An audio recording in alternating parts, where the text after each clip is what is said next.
So good to have you join us today. Hello and welcome to Business Daily. I'm Lee Ji-eun in Seoul. Before we get started, let's first get a quick check of today's highlights. Google could end up paying an enormous fine as the European Union files new antitrust charges against the company for abusing its market dominance. Ever heard of appropriate technologies? They're designed and developed taking into consideration the cultural, social, and economic backgrounds of specific communities. And Korea has been actively sharing such technologies with developing countries. We have these stories and more coming right up.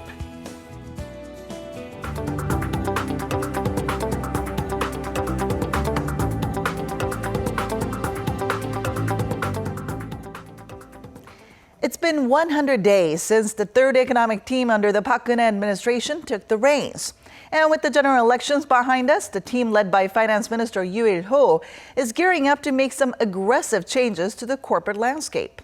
Our Hwang Jae has this report. 1 out of 4 listed companies in Korea are unable to cover interest payments on their debt with their operating profits. These firms are called zombie companies that manage to stay afloat on cheap state loans. What's more alarming is that many of them are the country's major players in the industries of shipbuilding, steel, as well as shipping that had over the decades led Korea's exponential economic growth. But along with their sagging performance, Korea's exports have dropped for over a year, stoking concerns that the country might fall into a continual cycle of low growth. Growth in the 2% range is what you see in advanced economies like the US. If Korea's pace of expansion dips to that level, it will never be able to close the gap on those countries. That's why we need a growth rate of at least 3%. But with most institutions at home and abroad expecting Korea to fall short of its 3% range target, calls are growing for the government to take further action. Finance Minister Yoo Il-ho, in contrast to his predecessor Choi Kyung-han, has pledged to boost investment and create jobs by improving conditions on the supply side.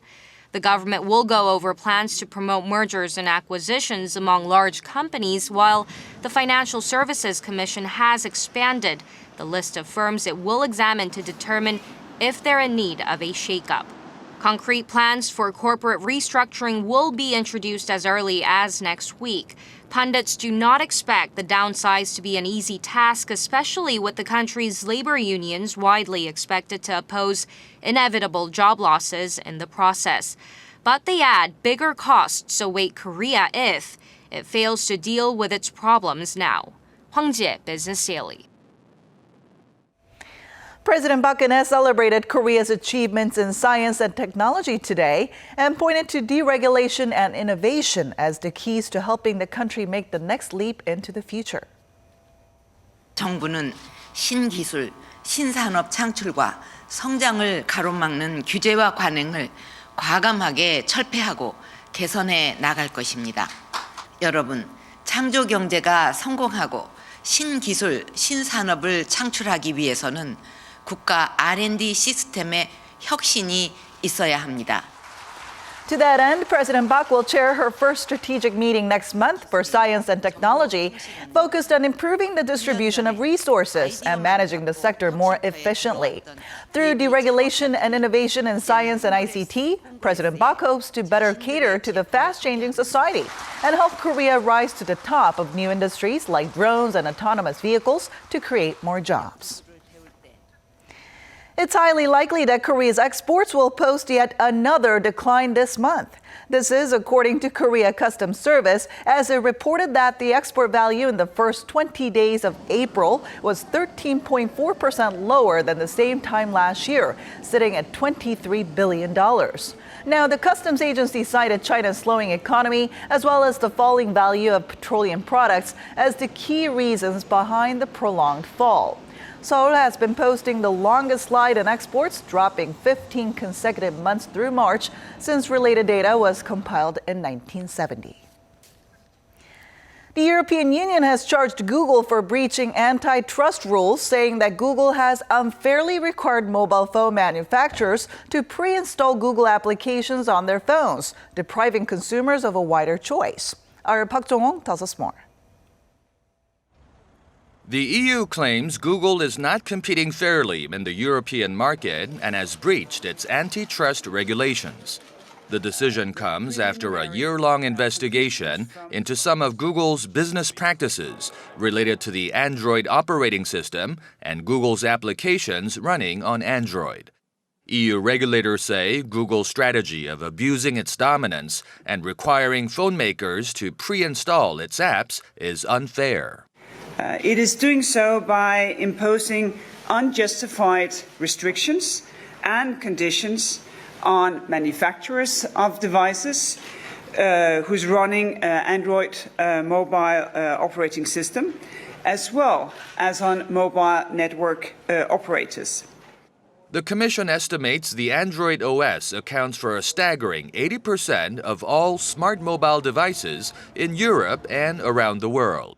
It argued that the tech giant was denying consumers a wider range of choice of mobile apps while stifling innovation. The Commission's decision could lead to hefty fines for Google, which is already facing EU charges for promoting its shopping service in internet searches at the expense of rival services. But industry analysts say the stakes are higher in the Android case, given that it raked in about $11 billion last year in advertising sales through apps such as Maps, Search, and Gmail on Android phones alone. Google has 12 weeks to respond to the charges. Park Geun-hye, Business Daily. Volkswagen has reportedly reached a deal with U.S. authorities to settle the case on its cheating software found in its diesel vehicles. Reports say the German auto giant will submit the plan to a San Francisco federal judge on Thursday local time to get its polluting cars off the road. But details of the proposal, already approved by both the U.S. Environment Agency and the Justice Department, still appear sketchy. German's Die Welt newspaper reports it involves compensating affected customers with a $5,000 payment and fixing the nearly 600,000 vehicles in the U.S. This, as Reuters reports, the reimbursement issue is still being worked out, though Volkswagen does appear ready to buy back nearly 500,000 cars equipped with the corrupted software.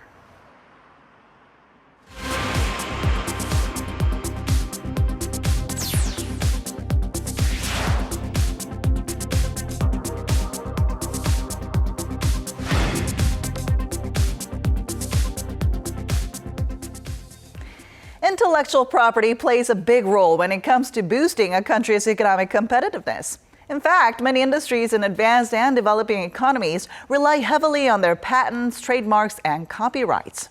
So, then what can Korea do to become a leader in IP, and how can Korea help others in need by sharing its IP and so-called appropriate technologies? Take a look. In Chad, a landlocked country in northern Central Africa, people are banned from logging, making it a struggle to cook without fire. So to help people overcome this problem, the Korean Intellectual Property Office joined hands with other organizations to develop and distribute a technology that manufactures charcoal from sugarcane peels. And by working together with experts, KIPO went a step further to give sugarcane charcoal more firepower and durability. This is just one example of Korea's efforts to share its intellectual property with developing countries and disseminate appropriate technology which is tailored to the social and economic conditions of the place of its implementation. And although such technologies might not be new, Korea is stepping up its efforts to use its own intellectual property to help solve everyday problems in other countries around the world. And to tell us more about this, we're now joined by Park Sung-joon, the Director General of Intellectual Property Protection and International Cooperation Bureau of the Korean Intellectual Property Office, or KIPO, in the studio with us today. Welcome to the program. Thank you. Great to be here. All right, so intellectual property is something that a country can never have enough of, considering that our world is becoming more and more interconnected. So at this point, we want to know, how much of an impact does intellectual property have on a country's economy? I think the intellectual property is the most important factor for a nation's economy. For example, IBM was the biggest computer manufacturer, but now they are transformed to non-practicing entity. That means they are producing most of their profit from patent licensing, not manufacturing. So I can say that nowadays the most important factor for company and nation, that is IP and patent. So how patent and intellectual property system is working in a country, that is the most crucial point for the future development of a country. Now, I know you just mentioned some global companies there, but where does Korea stand when it comes to intellectual property then? In 2015, the number of domestic patent application in Korea was more than 200,000, which is fourth highest in the world. Oh, wow. And among the OECD countries, we are ranked first with respect to the R&D investment intensity. And also in terms of IP administration, Korean Intellectual Property Office is one of those leading top 5 IP offices in the world, along with the US, China, Europe, and Japan. And I also hear that the office has been doing something quite special with Korea's intellectual property. Can you tell us more about this? We are conducting various special activities, but one of those activities is appropriate technology project. It is to improve the daily living life of the less developed countries. Appropriate technology is a technology falling behind in a developed country, but still very useful in less developed country. Sometimes it is just simple idea, which is publicly known, and sometimes it is already expired patent information, which is freely available. So taking this idea and information and adapting it to a specific condition of a country, then we can develop a very useful method for helping those people in that countries. Then what are some of the things that earn the most praise in those regions? There are many cases that we earned praises from the local community. Among them, one good example is a sugarcane charcoal developed in Chad. Maybe you'd assume that there are lots of wood in Africa, so no problem in making fuel. But in fact, it is very difficult because the government very strictly forbade felling down trees for environmental reasons. So local people had to spend many hours for picking up the pieces of wood to use as charcoal. So, however, we found that there are many abandoned sugar cane after sugar was extracted. So we decided to develop a charcoal using those abandoned sugar cane. Oh, wow. So it was very cheap, and we could use very easily accessible materials, and the technology was for free. So it was a very typical example of appropriate technologies. And since 2010, KIPO created appropriate technologies for 10 developing countries, so including kitchen furnace for Guatemala. This was developed by adopting Korean traditional kitchen furnace, agungi. Oh, okay. And another example is a bamboo house in Nepal. And also, we developed and promoted brand for Indonesian coffee bean. Oh, and I also hear that KIPO and the World Intellectual Property Organization are hosting this appropriate technology competition in the Dominican Republic. This competition requires participants to figure out what the necessity is in that community, and then determine how to utilize patent information to solve that issue. So since 2011, KIPO jointly organized these competitions with WIPO So far, we have completed 10 competitions Wow. in 8 countries. Tell us more about the Korean Intellectual Property Office's future plans when it comes to sharing IP and appropriate technology. 50 years ago, we are one of the poorest countries in the world. And our GDP was less than most of African countries at the time. But we were able to prosper into an advanced country utilizing intellectual property system.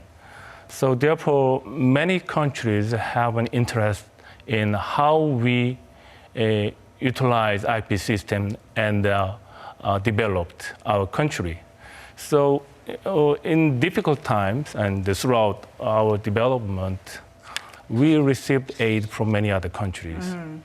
Now I think it is time to pay it forward by providing aid to the countries in need.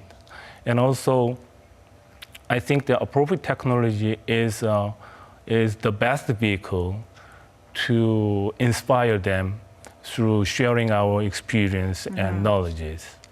Thank you so much for coming in today, and we hope to see Korea move forward in the field of intellectual property globally, I guess. Thank you so much for coming in today. Thank you.